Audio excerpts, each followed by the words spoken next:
Hello again. On another YouTube channel which I run, I spoke yesterday about the Industrial Revolution. I give a link to this video in the description to this one.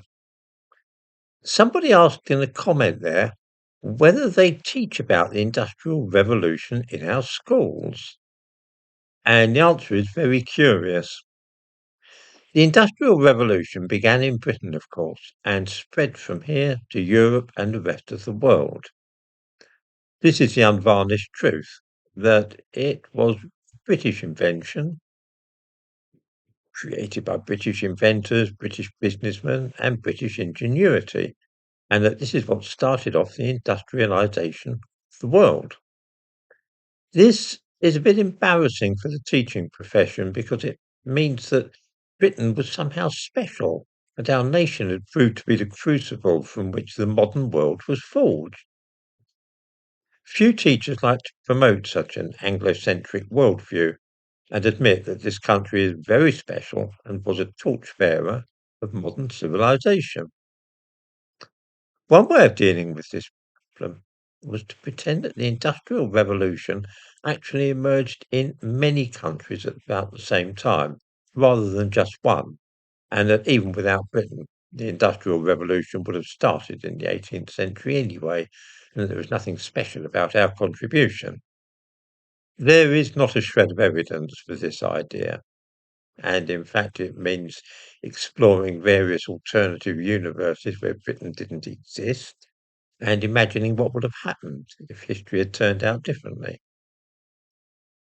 Besides, the truth is that the Industrial Revolution did start in this country, and that things like steam engines, the production of wrought iron, Bessemer converters, factories, and all the rest of it started here.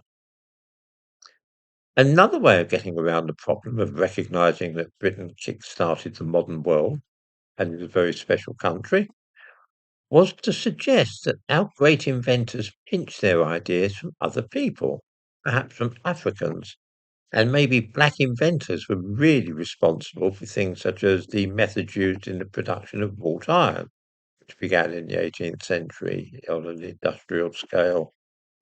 If this sounds utterly mad, it is. For instance, a few years ago, the claim was made by an academic that Henry Corp, a key figure who developed a system of producing wrought iron in the late 18th century, had stolen the idea from Jamaicans, who had acquired their expertise from the Igbos of West Africa.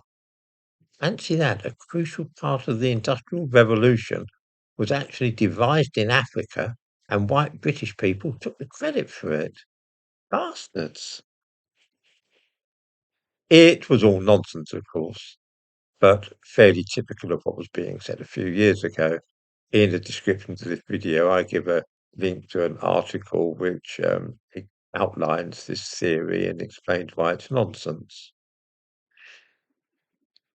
Lately, though, the Industrial Revolution has become something not to claim the credit for, but to shun any connection with, and indeed to regard as something akin to a war crime.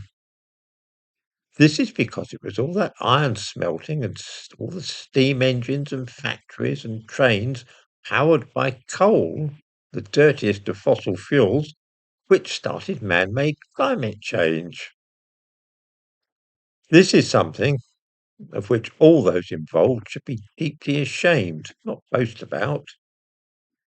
For this reason, the Industrial Revolution is now firmly back as being the work of the British, not in a good way. All those poor devils on those low-lying islands in the South Pacific or the Indian Ocean are likely to see their countries obliterated by rising sea levels, and they can blame those wicked British capitalists whose selfishness and greed caused the start of global warming. All this means that there is no single correct way for left-wingers to approach the subject of the Industrial Revolution, and as a result, it's generally skated over in the nation's schools. It is simply not possible to decide if we British stole the ideas which powered it from black people, or if it was all our own work and harmed everybody in the world.